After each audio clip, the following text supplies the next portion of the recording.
Hello everyone, welcome to Lawminds. I am Komal Singh and today we would be discussing on the topic Doctrine of Frustration under the Indian Contract Act. We have many a times heard of this term of Doctrine of Frustration. Today we would be understanding the essence and the meaning and the usage of the doctrine under the Indian Contract Act. So before beginning with the topic, first we should understand the general rule of contract that has been provided under the contract law, which states that the parties to a contract must fulfill their contractual obligations, and the event of breach, the party breaching the contract must compensate the other party for the damages caused, which has been clearly mentioned that the offerer and the offeree both are obligated by the contract they have entered into and the terms and conditions provided thereby. But thereby an exception lies to this general rule of contract, which is the doctrine of frustration. Hence, understanding the doctrine of frustration, we first move on to understand the meaning of the term frustration. As we, in daily usage of our life, understand that we get frustrated when certain things are not achieved or not completed. Hence, frustration also in the general scenario means defeated, and this term has been widely used in agreements and contracts between parties. The law of contract determines and recognizes the doctrine of frustration, which has emerged as one of the most common issues which have arrived to deal with the failed contracts, where any of the party under any obligations is unable to fulfill the contractual obligations. There arises frustration among the parties. So, then understanding the genesis and the evolution of the doctrine of frustration. From where did it actually begin?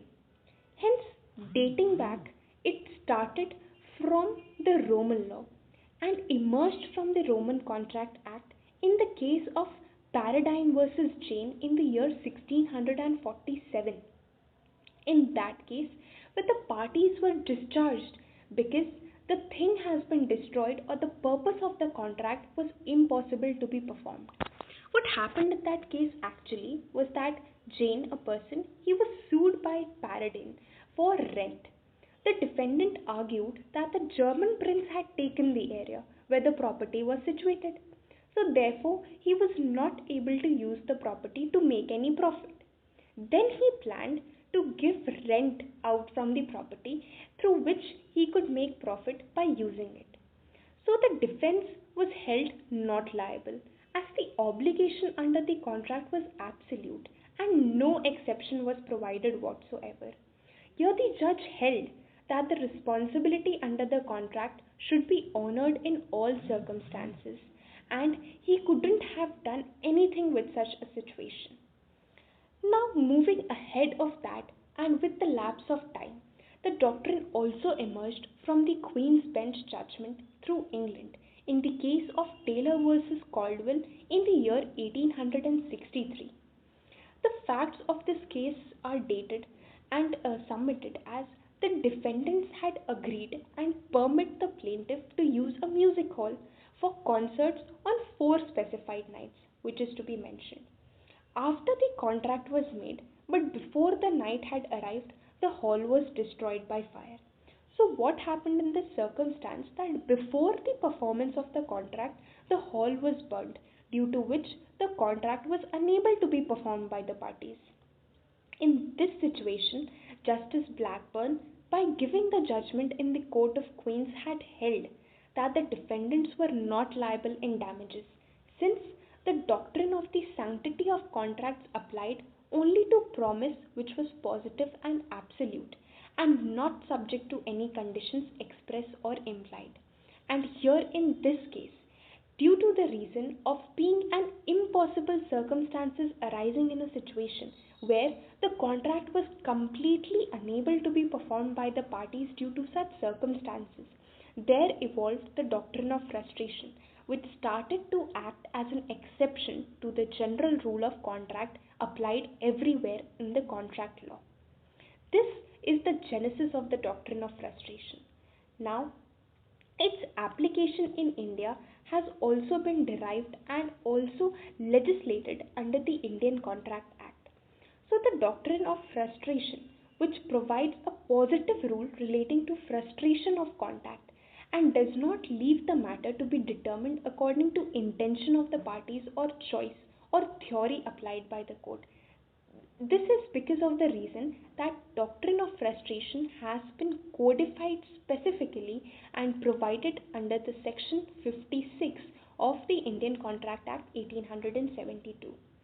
This section has eliminated the need for evolving or applying any further theories to justify the doctrine's application, and it has been strictly interpreted as it has been codified under the Contract Act. Then, this doctrine is also based on a maxim which is known as lex non cogit ad impossibilia, which means that law does not compel the impossible. That is, in situations or cases where it has been become impossible to perform certain obligations, then the law does not compel, rather it provides exceptions to those circumstances. Further, understanding the application of the doctrine of frustration. The doctrine of frustration, as has been provided under Section 56 of the Contract Act, is majorly applied in two cases. Firstly, where there is impossibility existing at the time of contract, and secondly, where there is impossibility arising subsequent to the formation of contract. Section 56 para 1 postulates about the impossibility which was earlier existing, that is, before the contract had been entered into, the impossibility was earlier existing, maybe with or without the knowledge of the parties. In such a situation, the agreement to do an impossible act, it is rendered as void. We must be understanding the same through an illustration, as it has been stated that A agrees with B to discover a treasure by magic. In this situation, we understand that it is in no way possible that by magic a treasure could be discovered. So, the circumstances are not reasonable and the impossibility is existing, which could be understood and has also been existent at the time of the contract before the parties had entered into the performance of the obligations. Therefore, at this stage is also rendered as impossible and doctrine of frustration is applied, rendering the agreement as void. The second circumstances arises when the impossibility is subsequent to the formation of contract, which has been provided under section 56 para 2. It provides that the impossibility has arisen post contract, which is beyond the control of the parties, and the parties are under such circumstances unable to discharge their performance of contract. Understanding through an example that A contracts to take a cargo for B at a foreign port. A's government afterwards declares war against the country in which the port is situated.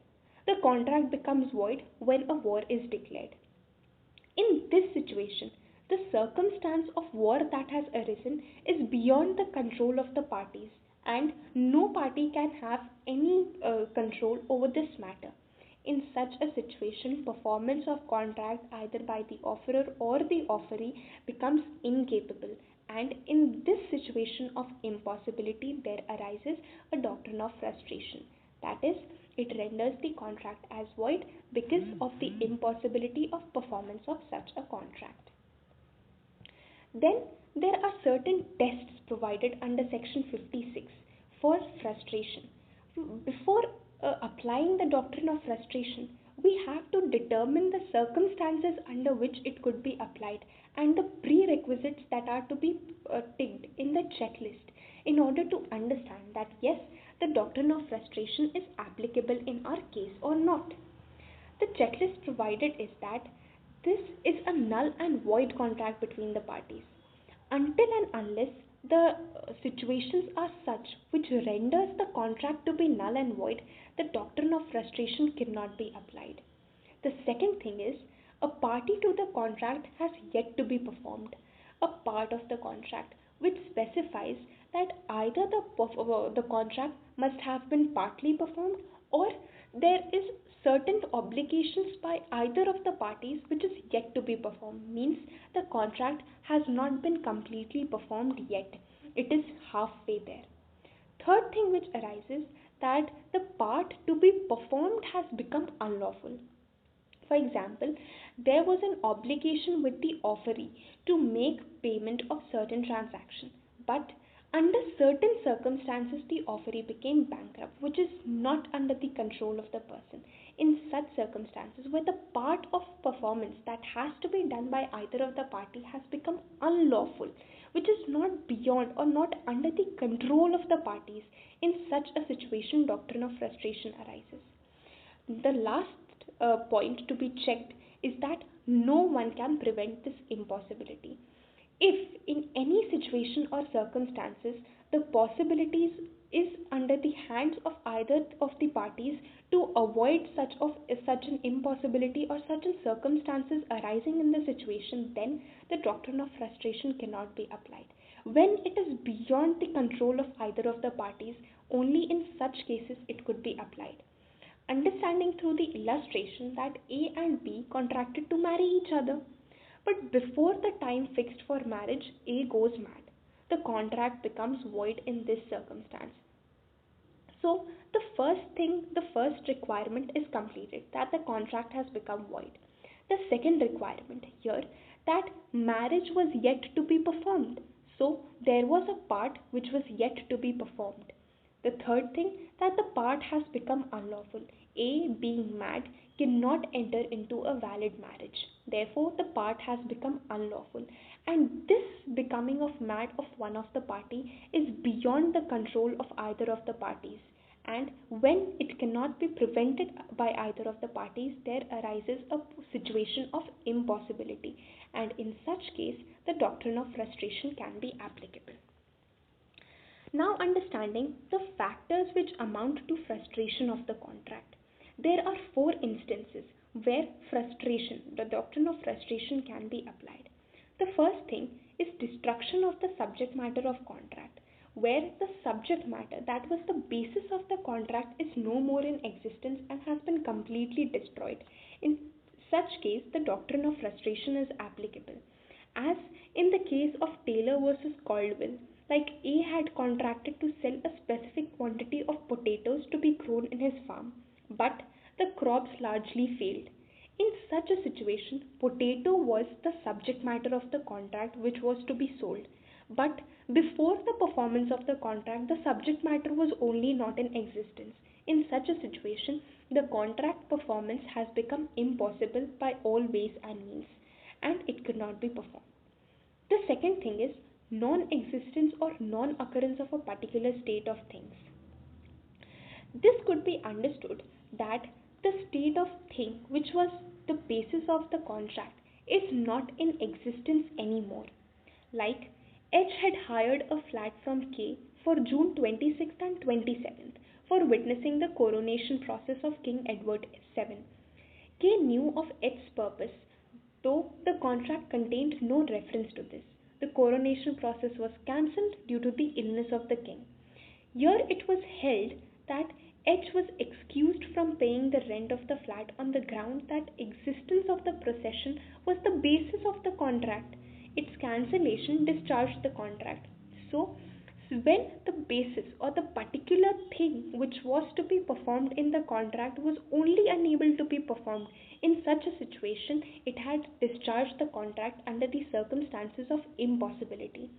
Next thing which arises is death or incapacity of personal services, where in such cases there was an artist who had personally consented to perform, which was using his own skill or knowledge.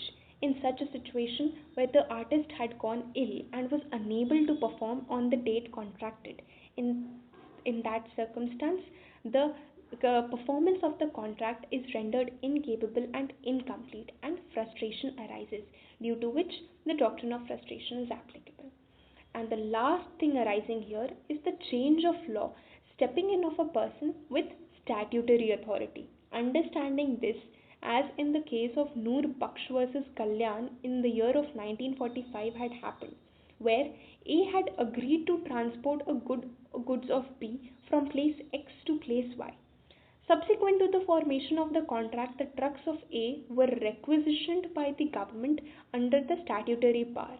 So here the contract was discharged, and since the act was carried out by the government, either of the parties had no control over the possibility or performance of the contract, which had rendered the contract completely impossible to be performed. So these are the circumstances or the factors where frustration is applied. Further, there are certain circumstances where the doctrine of frustration is also not applied. What are those? Let's understand.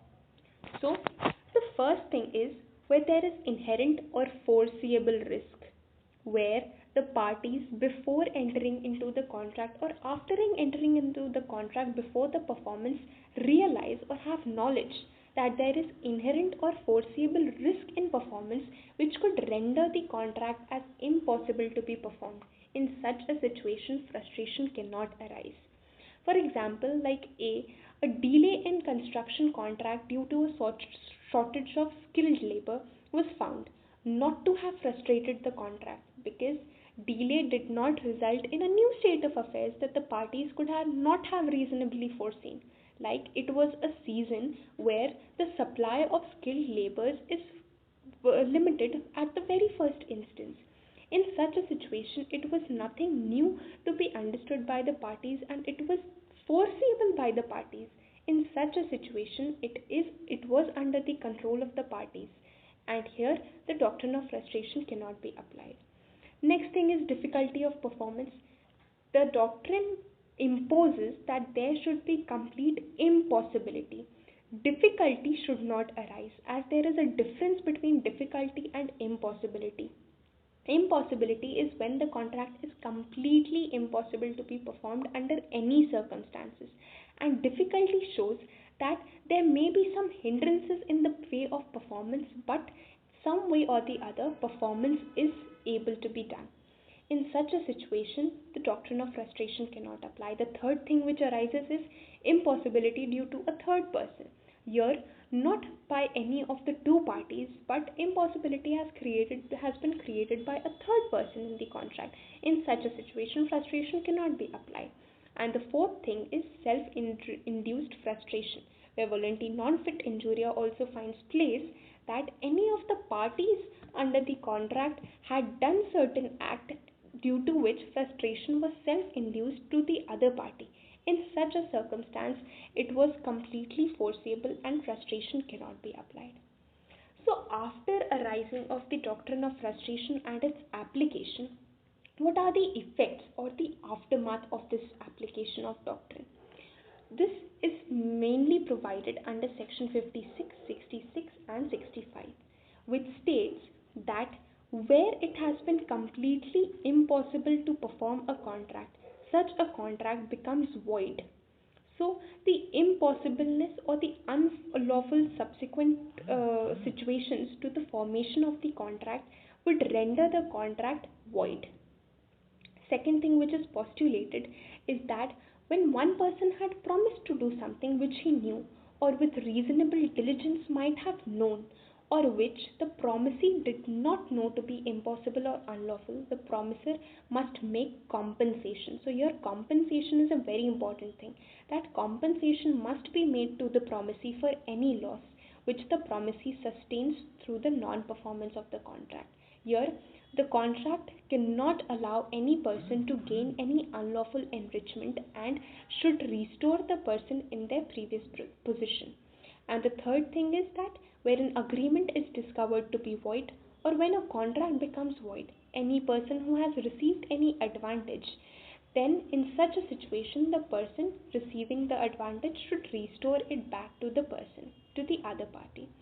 Understanding it through an illustration where A pays E rupees 1000 in consideration of B's promise to marry C, who is A's daughter. But C is dead at the time of promise, so the agreement has become void. But here in this situation, B must repay A the rupees of 1000, which could have been an unjust enrichment in the name of B, therefore putting the party back to his previous position. The sum or the compensation needs to be repaid back. Then finally we should understand this through the landmark case in India. relating to the doctrine of frustration, which is also many a times related and asked. This is the case of Satyabrata Ghosh versus Mugniram Bangur and Company in the year of 1954. The facts of the case are such that the defendant of the company have been launched a scheme which was related to developing the land into a housing company. The plaintiff has given a plot on the promise of advance payment. The company promised to construct the roads and drains necessary for developing the land, where thereby becoming more suitable for building and residential purposes. So there was complete promise given by the defendant company. After completion of the complete work, the purchaser has to pay the rest amount to complete the conveyance. Meanwhile, the state took large portion of the land during the Second World War for war purposes, and the company tried to revoke the contract on the ground of supervening impossibility. In such a situation, what the court held that the court put away the defendant, stating that the impossibility under section 56 doesn't mean in the literal or physical context. Okay, so the agreement to do the impossible act, which has been stated under section 56 of the Indian Contract Act, cannot be interpreted in its literal or physical context.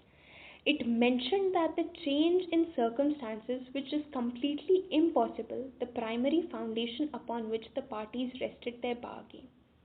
The requisition which was here stated must not be temporary but permanent. The court completely emphasized on the permanence of the nature of the impossibility of act to be done. Here, in this case, since there was no timeline that was mentioned within which the project should be completed, with the absence of these specific deadline in the contract, and if it was natural for some restrictions to be in effect during the war, therefore causing difficulties and delay in the project. So the delay which had arisen due to the requisition order didn't affect the fundamental objective or struck at the roots of the adventure. Hereby, the case had held the doctrine of frustration and had completely emphasized on the permanence nature of the impossibility, where the court had completely and clearly stated that there should not be any difficulty in the performance of the contract, but the performance of the contract should be rendered completely impossible, which is not under the control of either of the parties to the contract. Only in such cases the contract could be rendered as void and can be discharged by the court of law or the parties in the contract. Therefore, the doctrine of frustration is simply implies that where there is an impossible event which occurs which renders the performance of the contract impossible, in such situations the contract is termed as void and it discharges the parties from their liability. This doctrine is an exception to the general principles of contract, and it applies the parties the privilege and an exception to their obligation to perform the contract in any situation, because there is no fault of the parties involved in the contract, and therefore the parties should not be made to be liable of any performance of the contract or in any such circumstance or situation not under the control of the parties.